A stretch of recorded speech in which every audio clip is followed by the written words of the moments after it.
Welcome to the Collective Talk podcast, where we share reflections on prayer, family, and ministry. On this episode, I'm so excited because we're going to share on marriage, dating, and relationships, which is always so exciting. And then we have special guests with us here today, Jimmy and Mariana Darts, and who I'm so excited for you guys. You probably already know them. And then my husband, Pastor Mark Francey, who's the pastor of Oceans Church here in Orange County, California. Can you help me welcome them all to the show? I'm so glad you guys are all here. Thank you. This is a blast. You guys are awesome. So if I know you're doing a podcast, I know it's something we want to be on and be a part of. Yes, So that's thanks for hitting us up. awesome. We're so glad that you said yes. And I just was so inspired by your guys' story. And then can you share a little bit about how you guys met? Just about like the dating process, how you guys met, any of that background. I'd love any of that information. Yeah, absolutely. You want me to start or? Yeah. Basically, I was just living out here in California, and I had thought about coming to Oceans Church a lot, but for some reason I never came here or made it out here. And I got invited to like speak at this little church rally thing in Kansas City for the Send, like this pre-event. And I was like, man, I don't want to go to Kansas City. Like, I don't want to do that. And then I'm just sitting there and I was about to say no. And I'm like, crap, like I don't ever really look for opportunities or try to reach out. A lot of times I just kind of see what comes to me and that the Lord will bring the right opportunities to me. And so I'm like, crap, like maybe there's something divine there. Maybe God has something for me there or to speak to those people. So I'm like, all right, I'll do it. Like I'll go to Kansas City and I'll speak at this thing. And so me and my friend Gabe, we drove from California to Kansas City to this event. Oh, wow. And the whole way I was just making jokes. I was like, I think I might meet my wife there. Like, I think it might happen. And, just like every Christian kid, anytime they go to an event, they go to a conference. Yeah. And so I got there, was about to get on stage and speak. And there was maybe, 200 people in the audience at this kind of little church. And I just saw like her hair, like it was this big, like afro, like curly thing, you know? And I saw her face turn around and she was probably 50 yards from me, but just a little cute face I could see. I was just like, and I just to myself, I was like, Jesus, please let me marry her. And I literally just shot it out, like threw a little dart. And sure enough, I get up and I speak on stage and I get off. And I'm not a kind of guy that's going to go and like flirt with someone or try to be cool. Like I just want it to happen naturally and be normal. And so I was like lingering in the hallway a little bit longer than usual.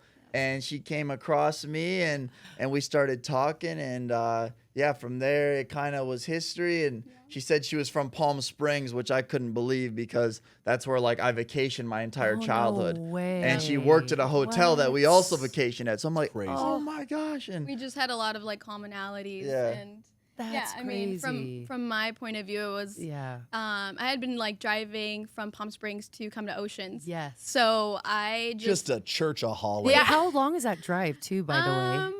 Yeah, like an hour and a half or two, depending on traffic. Sometimes and how fast you drive. No doubt. Carpool lane with a old lead foot. Old lead foot. I had one, but Yeah.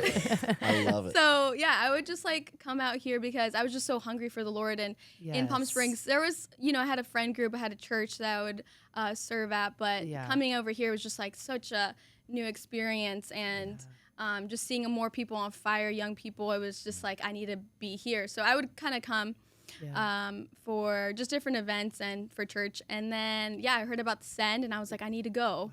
I just felt like led to it. And I had just like started a new job and I was like, I don't know if they're going to let me like go. But then the next day I asked like the manager and then he like got fired or something. And so I was like, it just like kind of lined up where I asked the other like manager and he was like, yeah, you can come on, right? Like you can go. And I was like, okay. So I booked my flight. I literally flew from Palm Springs to Kansas City by myself. And I met like my other friends that were going to be there. You're not doing that again. I won't let her go to the store alone. She's too little. Someone could take her like that. She's too little. Funny. That's so funny. So I just met all of my friends there and I was just on fire for Jesus. I just wanted more of him. So I wasn't even like expecting like anything, a relationship. I also like just remember when I first got there, we were just worshiping and I was just like, oh, I just don't want to look to my left or to my right. Like, I just want to focus on you, Jesus, like right now. Like, there's so many like kids from all over the world. I was like, there's so many people, but I was like, no, like, let me just focus on you. Like, this is the moment. Like, I thought to myself, I'll probably be single for like another 2 years. Like, I'm not looking for anything. And then, the next day I met Jimmy. I got into that, like, it was like a small church where there was like a lot of people speaking, and I was already late. So when I got there to the seat, I remember like the Lord was like, turn back. Because, when you first get into a different like building, you're just like looking around, seeing who's in the crowd and seeing what's going on. So when the Lord was like, turn back, I was like, okay, like, and then he just kept telling me turn back. So I just kept turning to my right, and I guess that's when he saw me. Wow. No So A third look did it for me. Look out. Look out. But like, I had no idea. Like, I saw like a bunch of kids and people, but I was like, I didn't think anything of it. And then he got. What you talking about? You didn't see a big man? Yeah. I love it. So then he got on stage, and it was like a panel of 4 guys, and I knew the other guys because they like kind of spoke about Jesus, like spread the gospel through TikTok. And you do too, honey. You do it in a different. I knew the other guys. They love Jesus. There was this one guy. There was this other guy character. So I didn't know what you did specifically, and it wasn't until after they like asked him to pray out, and I was like, "Who is this guy?" Because he was like, "Pops, pray." Like he was just praying, but like saying, "Pops, like bless these people," like all this stuff, and I was like, "Who is?" Like he just sounds so interesting. But I was like thinking nothing of it, and then after we connected, and I didn't know that he you said prayed I that. looked a little cute. You were cute. My man. You were good looking. I had to give you that. So, but it kind of all fell through and like together, and it just was crazy. So did you guys talk after that? Yeah, we were talking in the lobby, and hey, I know she saw something because on the drive there to Kansas City, usually when I'm on a road trip, I'll listen to maybe 30% worship music, 70% like not secular music, but like, folk music or old music, whatever, and I feel pretty good, right? But on this trip specifically, the kid I was driving with, for some reason, wanted to listen to like 99% Christian worship music, and 1% it was like Mario dubstep or something like that. And so anyways, the whole drive, I was like, this is crazy. Like, when you're in a car for 30 hours listening to that, my spirit was so alive. I felt so good. It was like the best I'd ever felt in my whole life. Wow. My mind was so clear. My heart was so clear. It was like I had just got saved again, and I was so on fire. And so when I met her, it was like at the peak of how I've ever felt. And so the Lord really was just like, wanted to bring healthy people together at the most healthy time. So awesome. I totally relate to that, just because taking a step of faith of getting on a plane to go to a state that I've never even gone to just be hungry for Jesus and learn and grow and be with other like-minded people. It was like, I just felt like, okay, God, like I'm on my mission right now, and it was just so fun to meet him and be in that same, level. And, that's amazing how God just aligned your guys' paths. And it's just crazy. I think when we get to heaven, we're all going to be like, how did God do that? But it's just so amazing that you just got on that plane and then you guys met at that place. That's just amazing. Like how me and Mark met too. It's just, he moved from California to Idaho. He didn't even want to live with his dad, they didn't have a good relationship at the time. So to see how God works, he works all things for the good, and so I think for those who love him. And so I just think it's crazy how you guys met. That's amazing. But I want to hear, I think you guys honestly are the cutest couple. I just want to hear Mariana, how did Jimmy propose? How was that whole... Almost broke my ankle. Oh, no. And drained my account. Oh, no. My man. Yeah, so, I mean, we had been dating already probably a year and a half. And so I was very much of like, okay, like, we've talked about it. We've had that conversation multiple times. And I didn't know when it was coming. Like, he was like, I'm not saying anything. We're not, we're not planning anything. Usually nowadays it's like, I want it to be here and this time with these people, But I really trusted him in what, he would plan, because every like event, every birthday, he just goes, does more than I could ever think or imagine. So You died one time. Oh, her one birthday, I took her up in a hot air balloon. Yes. No. Then went snowboarding, and I accidentally ran into her spine, and she was in the hospital. But Oh, no. the Lord healed Wait, her. you went to the So hospital? Yeah, I'm good at planning things, but sometimes they don't go right. Yeah. All right, I get mean, back to it. Yeah, that was something, but I'm all right. Nothing happened. Oh, good. The Holy Spirit was in there with me. But what was I saying? Was it New York that you guys got? Yeah. So Yeah. I knew that it probably was coming. Yeah. But I had no idea when or where, what time. And so he was like, he's writing a book, and he was like, oh, I'm going to New York for a meeting, and then we can go to Minnesota to be with my family. And I was like, oh, perfect. Like, I had already saved like all of the like little places to go, the coffee shops, or like all the little videos on Instagram you just see. I'm like, I have them all saved. This is where we're gonna go. And so I had like my little itinerary, and I was so excited. And then like I was just like, why is he so in a hurry, like, to get to ice skating? Like, I was just like, Well, I had a little stage there too for a week. I was a little distracted. I was always playing these little video games on my iPhone, which helped me, because she goes, last thing, I thought you were going to propose that day, because you were like at 10:30 playing a game on your phone. No. So Like, it did help me. I was getting ready, we were just, figuring out like what we're gonna do for the day, and he was just playing video games, and I was like, oh, okay. Like, I didn't expect anything phone. of It it. doesn't really count. Yeah.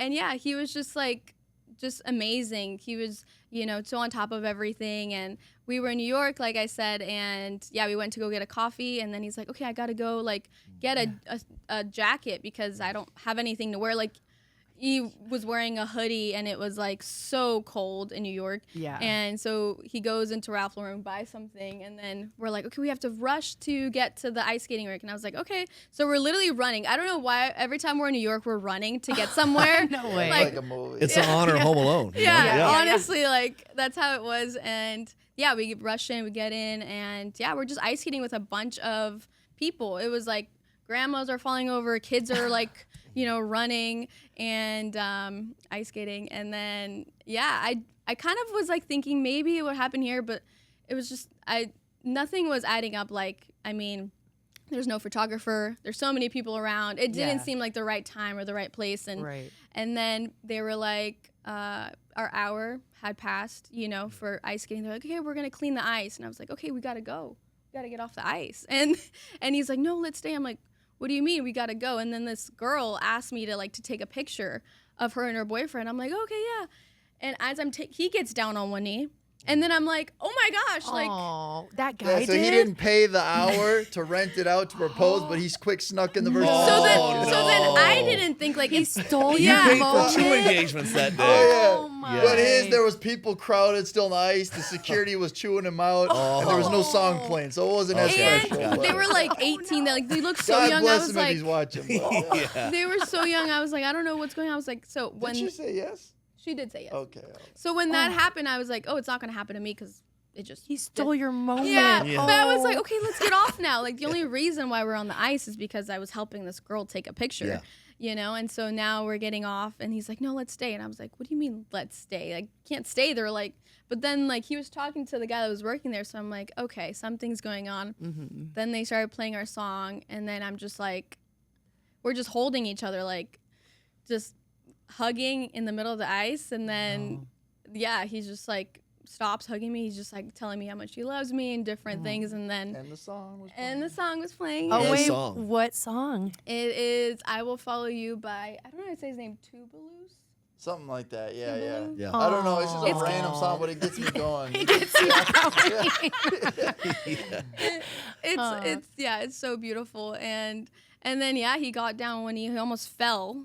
But then, the shock of him proposing, but then also there's like thousands of people watching us from above. Tell them where it was. At the ice skating rink in the Rockefeller. That's So special. amazing. So it was a lot of people watching, and the crowd went wild. And That's it was They were kind of like confused, like, why didn't we kiss? Like, they were like, oh, yeah, they're right, trying to figure. Like, what is this, a brother and sister here? Like, what's going on? Then we ran off the ice. Yeah. There was a photographer. He was hidden in the crowd. He was I hidden. love it. Oh, no way. Yeah, it was so Oh cute. my We went on a little horse gosh. ride through the park. I love it. Carriage Right ride. after that, you Yes. did. So it was No. like a carriage Oh, ride, the carriage Central rides. Park. Yes. And it was just so beautiful to have that like time with each other Wow. after that. We were just both in shock. And in New York, Yeah. on Rockefeller, like on the ice skating rink. During how? Christmas, yeah. During Christmas. It was so like, special. And I remember me and Mark were watching just through social media, and we're like, oh my gosh, this is amazing. You told me it was gonna be that day. Yeah. So I was praying for you. Yeah, man. As soon as we went around the corner, like on the main street there, and we just saw the tree, we were still like 100 yards from it. I started like crying. We both started All right, crying. Yeah. This is That's- good. This Wow. is no backing out. We're all in. Yeah. Yeah. Well, I want to commend you guys because obviously we've known you now Yes. for a while, and I remember meeting you, Mariana, and I'm like, I remember hearing there's a girl driving to our church from Palm Springs. Yes. And I'm like, that is wild. That's like 4 hours of driving every Sunday. So I'm like, this girl obviously loves the Lord. And when I found out that you were the one that started dating Jimmy, I'm like, that makes so much sense. Because I meet Jimmy, and obviously, I know a lot of people just know you, from your videos on Instagram, social media, that you're the nicest person in the world. That we're praying in that Adidas slide contract. Everyone loves dancing in So the if you're slides. Adidas Come on. listening, come on. Hey, Sign I'd 'em probably up. rather be sponsored by Del Taco. I love the fish tacos there. Yeah. No doubt. Delta. They're 2 for Tacos 1. every day. 2 for 1. They're not. Yeah. They're not odds with each other. But no, I remember meeting you, Jimmy, and just like your heart was so pure, such a genuine. Both of you guys had such a genuine fire for God. And then as I got to know you guys, and you told me your convictions had such high convictions, it really just stood out to me. And so, I got to, we did premarital counseling with you guys, talking to you about your wedding, got to officiate your wedding. And when you told me, like, we've been dating for 1.5 years, we've never kissed. And I'm like, wow, tell me more. That's amazing. I mean, Rachelle couldn't stop kissing me. I mean, I'm like, my gosh, that was a tough thing to do, Oh so my. Still, also. I mean, Oh, still, yeah. I mean, Oh, she yeah. can't keep her hands off Oh me. my. But As you should. so I remember just hearing your story, and I'm like, what a testament. Yes. And I guess just for those watching, to be at your wedding, to know that you guys have traveled the country together, have been to some beautiful places, have had all the opportunity in the world to obviously enjoy dating each other, get to know each other, even romantically to that degree. But for you to set that standard of going, hey, we have a conviction, we want our first kiss to be in our wedding ceremony. Yeah. And I told you this even at the day of the wedding. I'm like, I don't usually ever get nervous to do weddings, but there was such a holy environment.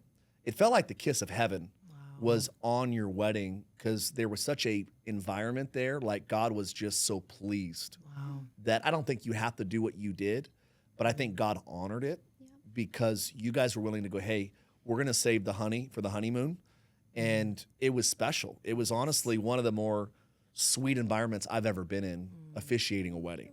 So I'm really proud of you guys, but I know a lot of people know you, different ways. But as your pastor, as your friends, I want to just commend you guys because I think that you guys really are, you're showing the next generation there is a way to have fun. There is a way to excel in life, in business, in ministry, but also to have romance and have a dynamic marriage, but to do it the right way. So I want to commend you guys for doing that. So powerful. Yeah, thank you. Yeah, it was so fun meeting her and she was down to do that. It was crazy because I had, talked to, probably 8, 10 different girls throughout my life that I maybe thought about dating or whatever. And it seemed like anytime I brought that up, it would just end the whole situation. I'd be like, Jimmy, remember, don't say this. Wait till you get him on the hook, then tell him. And I'd be like, right in the getting to know phase, I'm like, and I don't want to kiss till I get married. And they're just like, what the heck? Yeah. And so I was like, man, I really seriously thought about changing my conviction.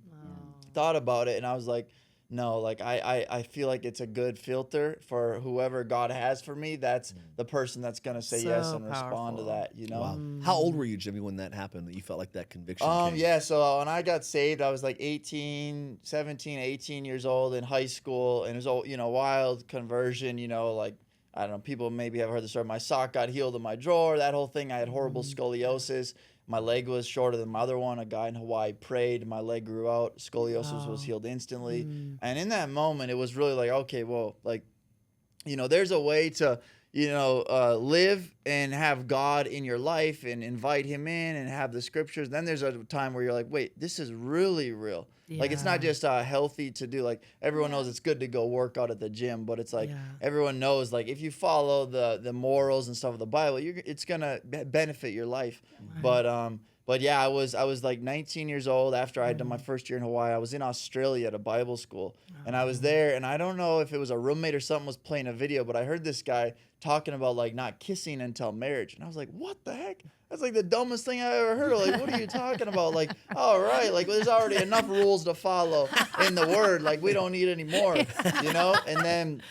And really, that's how I think at first my relationship with the Lord was a little bit, you know, it's what's it say? The beginning of wisdom is the fear of God in a healthy way. And so a lot of my initial walk was like, man, I don't want to mess up. Like, God is so mighty and big, like, you know, walking on this fine line. But when I was in Australia, I found out about the secret place and spending time with God. And that's really when my like salvation and my relationship with God switched from what I have to do to what I get to do. Yeah. And it almost felt like, you know, before I had a revelation, it was like I felt obligated to live righteously. But after I had a revelation of God's goodness, I realized I got to live righteously. So good. And my taste buds changed. It wasn't that I didn't do things because I wanted to, but I knew it wasn't good. It was, I actually don't even want to do that. That's great. So because I have so much trust in my Father, so much trust in God. If I can do whatever he says the right way, I know it's not going to hurt me. Yeah. He's the one person that I trust even more than myself. That's great. And so I was like, man, all right. So this guy's name was Dan Moeller, and he talked about waiting to kiss until marriage. And he talked about in the Bible, just, you know, a verse that he referenced was like, you know, it's not good that a man touch a woman. And then if you look that in the Greek and stuff, it was saying like with desire, right? So obviously if I like, you know, hold my girlfriend's hand or touch, it's like, it's more like, man, it's not saying that it's definitely sin, but it's just not ideal to touch a woman with desire if you're not in covenant with her because of what that can lead to. Yeah. And so one of my favorite quotes of all time is like, I don't fall off cliffs because I don't go near the edge. And so I was like, man, I don't like this whole teaching about no kiss before marriage. I think it's so intense. But deep down in my heart, I was like, I feel like it's really helpful, and I feel like it is true. So I would sit in my little prayer closet and listen to the video on repeat for like probably 600 times. I listened to it. Oh my gosh! It was like I forced my Mariana just found out. She just found out. Yeah, I was like, I forced myself to adapt it. And then once I had the belief, I carried this around for years, you know, for probably, like 7 years. I was like, I'm not going to kiss till I get married, right? But that's the thing. Your talk is cheap until you're actually in a situation. So I've never had a girlfriend in my life. And so I'm like, man, like I've been telling everyone I'm going to do this. And like, what's going to happen when it actually, the rubber meets the road and I have a beautiful girl I'm with? Like, is it going to be so hard or whatever? And, you know, when I found out and I told her I want to do that and she felt the same way, it was the easiest thing on the planet. Come on, Jimmy. It wasn't because I was unattracted to her or didn't want to. It was so easy because I just had such a trust in God where I'm like, one of my friends, sorry, I'm going on a little bit of a tangent, I love this. One of my close friends in when I went to school in Minnesota in high school, whatever, his parents had a house next to my grandparents on the lake. And it was a beautiful home, but the builder messed up like a half an inch or something on the foundation. And so the house, they ended up finishing it, but it's the oddest house. When you're in there, you're like, is this a 2-story house? Is it a 1-story? Like, it's just the stairs are just messed up, and it's really odd because the foundation was off. And so I think people hearing this, like, like you can have a blast dating, you can have a blast in friendship. So good. And if you're going to get married, and it's not marriage for 10 years, but marriage for life. Why not do whatever you can to just like really make sure they really love God? Because nowadays we know that saying I'm a Christian and love God means very little because you don't know, what does that mean? Are you a Orange County Christian? Are you a Middle America Christian? Are you a Spirit-filled Christian? Whatever. And so different convictions pull things out. And the key is if I said, hey, we're not going to kiss till marriage, and she's like, yes, let's do that, and she was so serious and intense, I'd be like, okay, that's where it steps into religion, and it's not fun, and the spirit isn't in this. Yes. But when you have high conviction and you're laughing your face off, like God's all over that. Wow, come on, Jimmy. That is so amazing. That was just so inspiring when I heard that, when Mark told me that you guys weren't, you didn't kiss till you guys got married. Yeah. That was so inspiring because when I had a similar encounter with God when I was a freshman in high school, and I just felt like God said, Rachelle, don't date, don't go to even dances and stuff like that, which, all my friends were doing all of that. Yeah. And until I felt like I was going to meet the person that I wanted to be with. And so I didn't do any of that. I didn't date. I didn't go to the dances. She was 27 when we got married. I was the first guy she held hands with. Yeah. First guy she kissed. Yeah. First everything. Yeah. That's so, crazy. but so when I heard you guys like that story, that was so inspiring because I feel like so rare. It's so rare, but I feel like how you explained it, Jimmy, was so beautiful and so profound. Just that the fear of the Lord is the beginning of wisdom. I think when you have like that fear of God, that's really what happened in my life. I had this fear of God, not like you're scared of God, but that you're aware of him and you don't want to offend him. Mark always gives this example. What is the dove analogy where you have a dove on your shoulder? You want to share that? I thought that was so it says the Holy Spirit, descended on Jesus like a dove. It wasn't a dove, but it was like a dove. Mm-hmm. And I think it was, probably Benny Hinn or Bill Johnson that made this famous, but the idea of walking around with a dove on your shoulder is you would actually, if you were trying to make sure the dove stayed on you, every step you took, you would actually be very aware of the dove. You wouldn't want to spook it. You wouldn't want to freak it out. You wouldn't move suddenly, abruptly to make it jump off your shoulder. If your goal was to keep the dove on you, every step you took, you would be very mindful of the dove's presence. And I think that in many ways is a great picture of fearing God, is that how do I live in a relationship with the Holy Spirit that every decision I'm making with my life, my finances, my integrity, my mind, my sexuality, how am I managing these things in a way that I'm walking through life going, God, I don't want to grieve you. Yeah. I don't want you to get spooked. Yeah. I don't want to move so abruptly that I say something to my wife, my girlfriend, or do something that's out of your character that would cause you to lift. Yeah. And obviously, we're not talking about the manifestation presence of God is different than the omnipresence of God. Obviously, God is everywhere all the time. Yeah. But what you're talking about, Jimmy, of like, I'm in my prayer closet, I feel close to him. Yeah. That's the manifest presence. It's that God isn't just here in the room, but I can feel him right now. I can sense him right now. I can hear his voice right now because I'm in right standing with God. Mm-hmm. And I think many people have a relationship that they believe in God, but they're not walking like he's on your shoulder. Right. Yeah. And I just think that, that the fearing God is the whole idea of everything I do in my relationships. So I was so blown away because when I got saved, I was 18 too, and our stories are very similar, Jimmy. Obviously, we talked about that we both both lived a pretty wild life in high school. And when we both got saved, both incredible at sports. I mean, highly incredible, phenomenal. Obviously, we would have played in the NBA had not the Lord called us to this ministry life. But so when I turned down GQ as well, right? You were going to be the there's a lot of things. Man alive. I had to put a bunch of stuff on the altar, Jimmy. Okay, but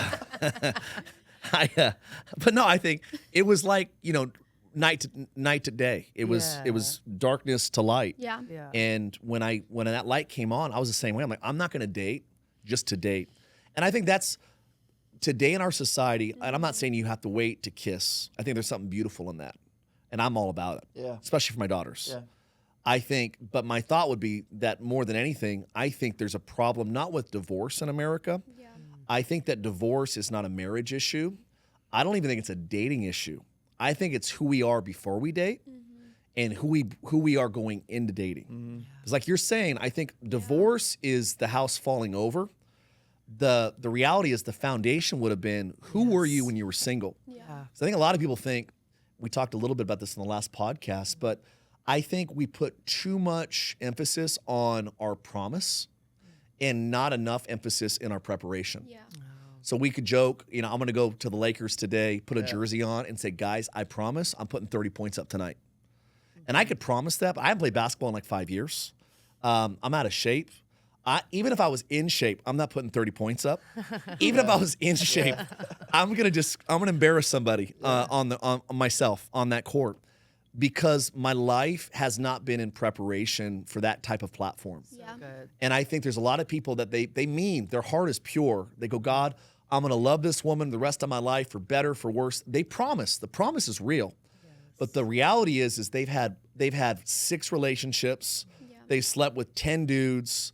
They've been test driving every car in dating before they bought it.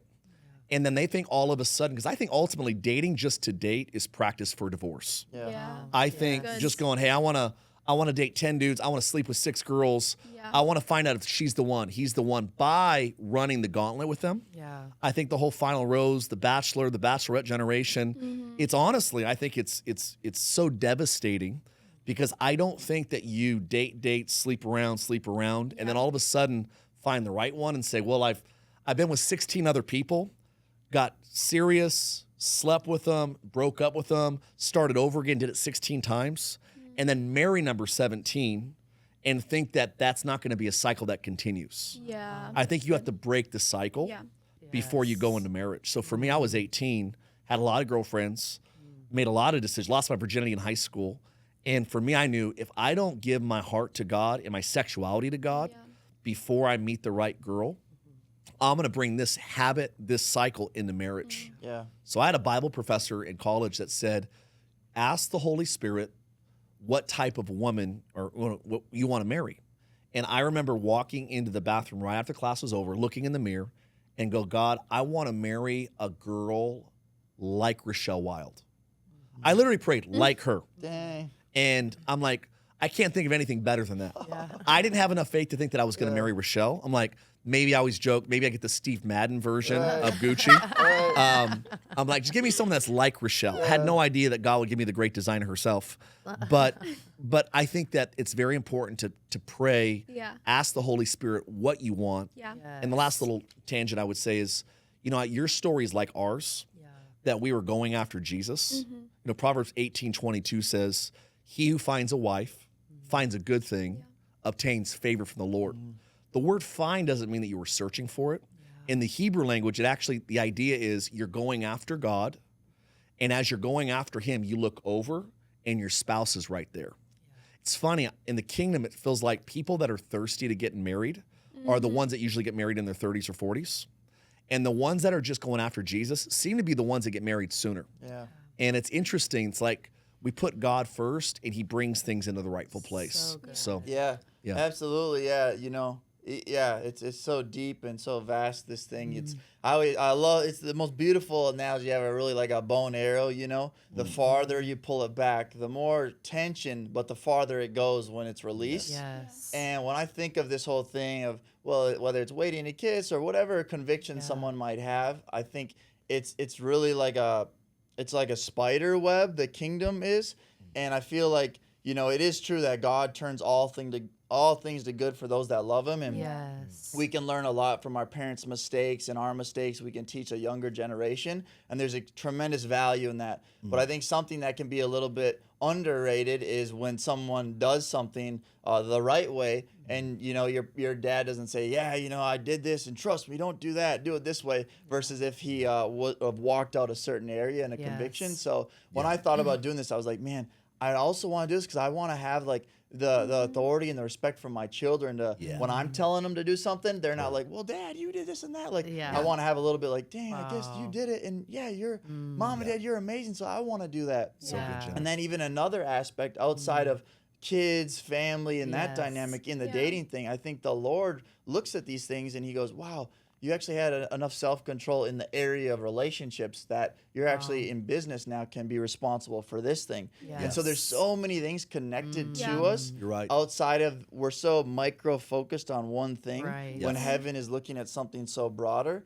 And then also just people witnessing things and, wanting to be above reproach, not to bring glory to yourself, but to be like, oh, wow, that that apparently he did meet Jesus and his life does look different than before it did. Right. Yeah. And so I think all those things, when it's like, if someone has a beer, like, no, it's not a sin to drink a beer, but to get drunk it is. And so why do I not drink? Because I don't want someone to see me holding a beer can from 50 yards away and assume, wait, maybe he does get drunk. Like, it's different things outside of the thing itself. Yeah. So it's not necessarily sin. It's more so, how can we look a little different, be above reproach, do it full of joy. But I really, truly believe, God has amazing callings on everyone's life. And it doesn't look like everyone's, gonna, speak in a stadium and be a president or whatever calling someone might have. It could be being a mom or, running a small business somewhere and doing it really faithfully. But I do think there's a supernatural aspect that God wants to manifest and bless on every individual. That's personally up to them, is how far they want to do things and live in secret above reproach to where the Lord can entrust them with that. Yeah. Really So good, Jenny. good. I agree.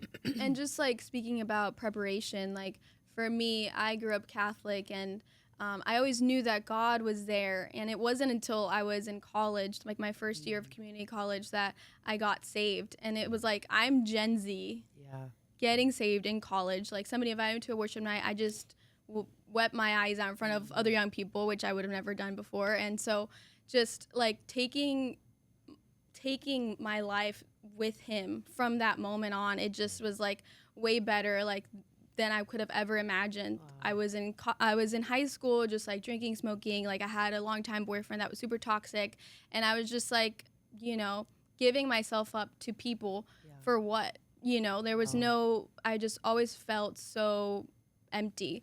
And it wasn't until I gave my life to Jesus.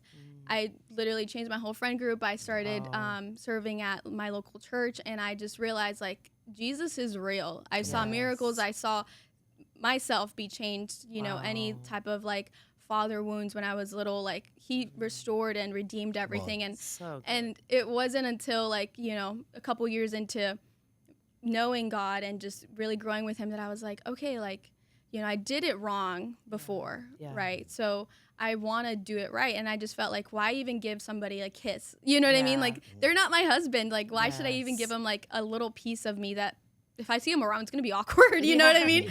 So, or even just knowing that they're not my husband. And so for me, my thought was always like, okay, like, I really want to do this, but who am I going to find that wants to like not kiss until marriage? Because like, that's just a really high call. But when he told me that, it was just like, oh my gosh, like, I've literally thought that, wanted that, desired that. God put that on my heart, and then we get to walk it out together. So that's why it wasn't hard. Like, if it would have been like the other way around, we were like trying to convince each other to like do this or do that. It was like we both already had those convictions walking into meeting each other. So then the Lord just allowed us just to have fun and be best friends and know each other in different levels. And it makes so much sense of like, when you want to spend your whole life with somebody, like, they're going to be your best friend. So why don't you know them for who they are? Something that we always say, which is true, is like, if you go into In-N-Out and you kiss like 10 people, you're going to walk out of there like thinking about at least 5 of them. Why? Because our natural bodies are going to respond to, that type of desire. Right. And so it's like, why even just initiate that? So good. And so for me, that was something that I desired, and the Lord like blessed me with him, and it's been amazing just to walk that out. It's already awkward enough running into someone at Trader Joe's that you used to talk to, and now imagine you used to make out with them and you say, oh, hey, Eric, your wife's a great kisser. Like, you know what I mean? Like, it's just, you don't know who you're going to marry until you marry It's them. the truth. And it's so crazy because, I mean, like, in the beginning, we were all just like in, and we were very much of like, okay, how to have those boundaries where we're not even like close to each other enough to like get to that point or anything. But it was just so natural. Like, we never like had to say anything crazy. It was just like, this is what we're doing.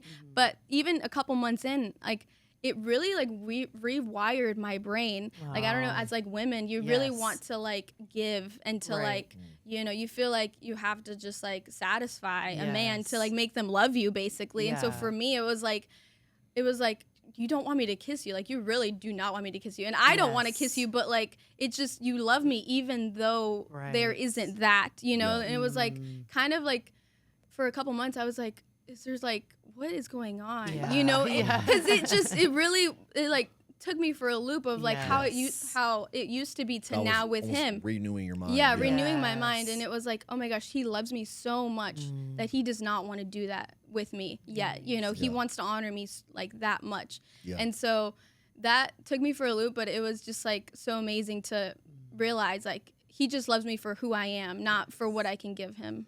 Thank you for joining us on this episode of The Collective Talk, where we shared reflections on dating, relationships, and marriage. Stay tuned for future episodes as we dive into topics of prayer, family, and ministry.